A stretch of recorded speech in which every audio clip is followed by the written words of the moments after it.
Okay, this is the trap release. So I have a tennis ball on the end of a stick. You could use a wooden dowel rod with a towel over the end as well. That's a very easy, accessible one. So we're going to have the stick pressing against the wall, and then we're going to find the inside of the end of the collarbone. So trace the collarbone to the end. You'll feel a little bit of a bump before you get to your shoulder, sort of ball and socket part. I'm trying to describe this in a way that everyone's going to understand.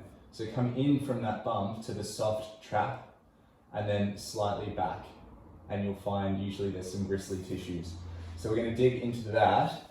We're going to press using our feet up against the stick to get some pressure, and just hold it with your other hand. And now we're going to start with the hand by the hip. We're going to reach overhead, looking for any areas which are most sensitive to pressure. Sometimes you need to readjust a couple times and then come back down. This is usually where you feel it, around here. So we're going to repeat that 5 times, just up and down.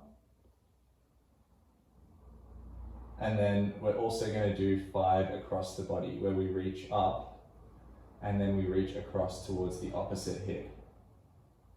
It might not actually go all the way, but you want your elbow coming towards your midline. And often you'll feel quite a lot in this one through the side of the neck as well. It can be quite intense. So just breathe through it. You can be quite firm, but you don't want to traumatize yourself. And then if you do find a tense position, you can also try turning the head. But be gentle with that, because it's going to be tacked down. These muscles are pinned, so they're going to be tighter than they normally feel. But then if you free up a little bit of movement through the neck, even play with the jaw,